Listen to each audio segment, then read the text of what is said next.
اچھا بسم اللہ الرحمن الرحیم. پاکستان تحریک انصاف کی کور کمیٹی کا اجلاس ابھی اختتام پذیر ہوا ہے اور جو 2-3 میجر فیصلے ہیں اس میں جو بنیادی فیصلہ ہیں کور کمیٹی نے خان صاحب کے اس عزم کا اعادہ کیا ہے کہ اپوزیشن کے طور پہ ہم مرکز میں اور ملک بھر میں بھرپور احتجاجی تحریک چلائیں گے. اس ضمن میں پہلا جلسہ جو ہے وہ اسلام آباد میں ہوگا 30 مارچ کو. خان صاحب نے 23 تاریخ رکھی تھی لیکن انشاءاللہ کل ان کی اجازت سے ہم اس کو 30 مارچ کر رہے ہیں اور یہ فیصلہ ہوا ہے کہ ملک بھر سے پاکستان تحریک انصاف کے قافلے جو ہیں اس جلسے میں شرکت کریں گے. دوسرا فیصلہ جو ہے کور کمیٹی میں تمام جو معاملات میڈیا پہ آپ لوگ چلاتے رہے ہیں اور جو بیانات سے کنفیوژن پیدا ہوئی تھی وہ سارے معاملات ڈسکس ہوئے اور تمام غلط فہمیاں جو ہیں پتہ چلا بعد از بسیار گفتگو کہ کوئی غلط فہمی تھی ہی نہیں اور اس کے علاوہ آمنے سامنے بیٹھے رہے.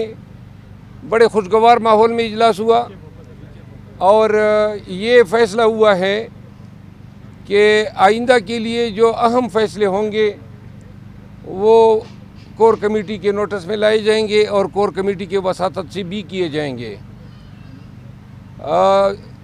آخری بات یہ تھی کہ خان صاحب کے جو کیسز ہیں اس حوالے سے کور کمیٹی نے بھی اس امر پہ زور دیا کہ پنجاب، خیبر پختونخوا، سندھ اور بلوچستان کے جو پارلیمنٹیرینز ہیں وہ بھی خان صاحب کے مقدمات کے روز جو ہیں اسلام آباد ہائی کورٹ آئے تاکہ خان کے ساتھ یکجہتی کے طور پہ اور پاکستان تحریک انصاف کے ورکر کے ساتھ ایک یگانگت کے طور پہ ان کی حاضری سے پاکستان تحریک انصاف کے لوگوں کے حوصلے بلند ہوتے ہیں. آئندہ کے لیے جو بھی احتجاج ہوگا تو پارلیمنٹیرین جو ہیں وہ صوبوں میں یا مرکز میں نہیں بیٹھیں گے بلکہ جائیں گے اپنے حلقوں میں اور احتجاج کی قیادت کریں گے. تو لہذا قیادت احتجاج جو ہے آئندہ قیادت کی ذمہ داری رہے گی. اچھا یہ بتا دیجیے احتجاج جو کرنے جا رہی ہے تحریک انصاف کیا اس کو حکومتی اجازت کے ساتھ مشروط کیا جائے گا؟ نہیں، حکومتی اجازت تو ہم نے 2 سال میں نہیں لی ہے. دیتے ہیں تو دے دیں ورنہ ہم تو پھر بھی آئے ہیں اور پھر بھی آئیں گے. ہم نے پرچہ ٹھونکیں گے تو ٹھونکنے دو. اچھا شیر افضل مروت صاحب یہ بتائیے گا کہ سنی اتحاد کونسل میں شامل ہونے کا جو فیصلہ تھا یہ عمران خان کا تھا تو کیا آپ نے عمران خان کے فیصلے کو غلط کہا تھا اس دن؟ ماشاءاللہ یہ فیصلہ خان صاحب کا تھا. میں نے یہ کہا تھا کہ جو وحدت المسلمین جو تھی اس کو شامل نہ کرنے کا فیصلہ غلط تھا اور چونکہ وہ فیصلہ غلط ہوا ہے اگر وہ جوائن کر لیتے تو پھر ہم یہ جوائن نہ کرتے.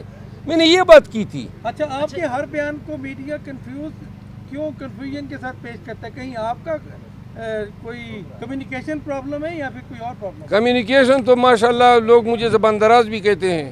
آپ کہتے ہیں کمیونیکیشن کا مسئلہ نہیں ہے. لوگ اپنی مرضی کی چیزیں اچک لیتے ہیں اور سیاق و سباق سے ہٹ کے جو ہے. اب کل جو جیو ٹی وی پہ خبر چل رہی تھی کہ جناب یہ میں نے کہا ہے کہ پاکستان تحریک انصاف کے دور حکومت میں خیبر پختونخوا میں کرپشن ہوئی ہے تو بات تو پوری بتائی ہی نہیں. میں نے تو یہ کہا تھا کہ جنہوں نے کرپشن کی تھی وہ تو گنگا میں اشنان کر گئے، دھل گئے اور وہ جناب ان کو کسی نے چھیڑا بھی نہیں، چاہے پرویز خٹک ہو، محمود خان ہو یا اور بہت سارے وزراء جو ان کے ساتھ چلے گئے.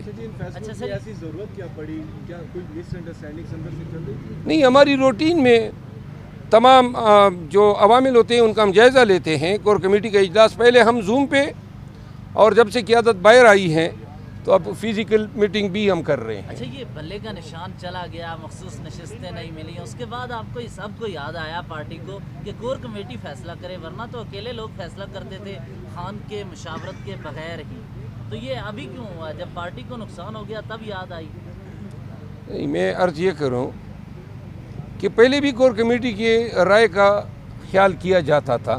خان صاحب خود کرتے ہیں، بلکہ خان صاحب نے کئی دفعہ میں کہا ہے کہ کور کمیٹی سے رجوع کریں اور ان سے ان پہ آپ کلیکٹیو وزڈم جو ہیں اس میں شامل کرائیں. باقی جو ہیں پاکستان تحریک انصاف کا سٹرکچر کچھ اس طرح ہے کہ ہر ایک فیصلہ ہمیں خان صاحب سے اپروو کرانا پڑتا ہے. اب اس کو آپ اچھا سمجھتے ہیں برا، لیکن فیصلہ خان صاحب کے پاس تب جاتا ہے جب اس پہ اپنی پارٹی کی انپٹ اس میں شامل ہوتی ہے. تجاویز ہم ان کے سامنے رکھ دیتے ہیں، ایگری کرنا ڈس ایگری کرنا ان کا کام ہے. تھینک یو جی، تھینک یو. چلو بھائی یار تھک گیا بھائی. کل دے دے پینڈنگ کر.